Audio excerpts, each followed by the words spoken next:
Hi there, my name is Chris Ruspe. I'm the president of Applied Financial Wisdom. I'm a chartered market technician and a certified financial planner and have been a professional for over 3 decades. And today we're going to be talking about some of the ramifications of companies leaving the Russian economy and the Russian market. We're also going to be talking about risk, and we're also going to be talking about global growth being impacted by all of these sanctions.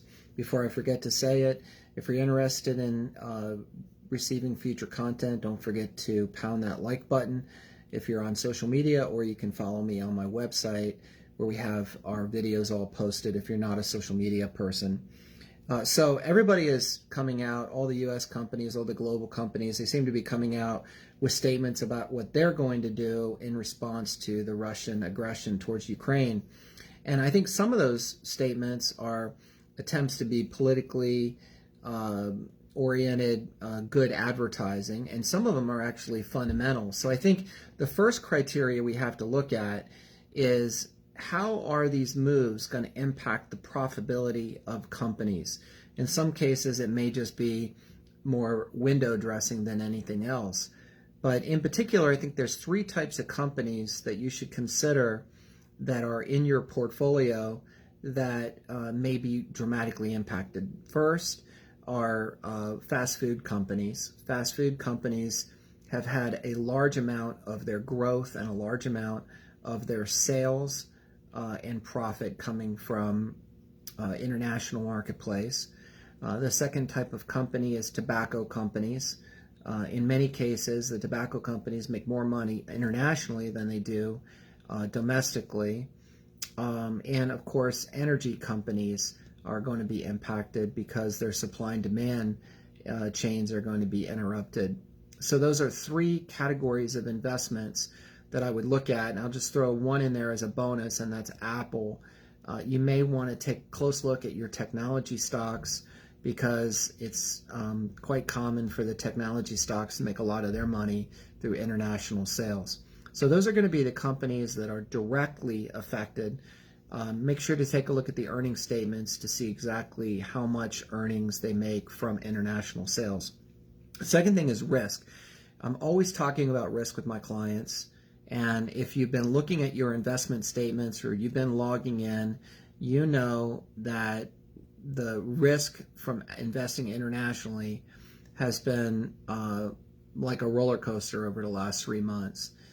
Every year for the last 5 years, every mutual fund company, insurance company, investment company that comes in here has been preaching how emerging stocks are this amazing bargain in relationship to U.S. stocks. And while that's true in some sense, the international stocks come with an awful lot of risk.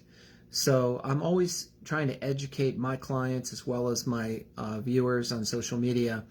Always look at the risk level. It may not be worth going for more return if you really have to, just purely gamble, which it feels like international investing has been. And now let's talk about one last point in wrapping up today, and that is, how are the sanctions going to likely affect the global economy?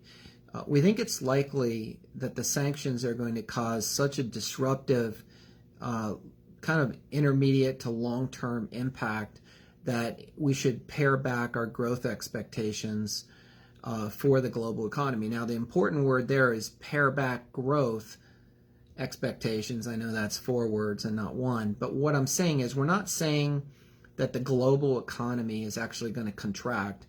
We're just saying it's probably not going to grow as rapidly as we originally had thought. So this causes us to have to re-examine not just the countries that we're investing in, but also the industries and the sectors, and then finally the individual companies.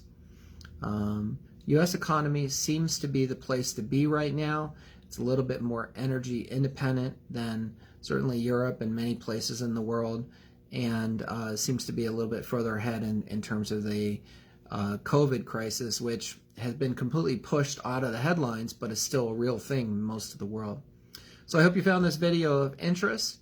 Make sure to follow us on social media to see our future content, And you can check us out on our website at appliedfinancialwisdom.com if you would like to just bypass social media and get the videos directly. Thanks. Have a good weekend.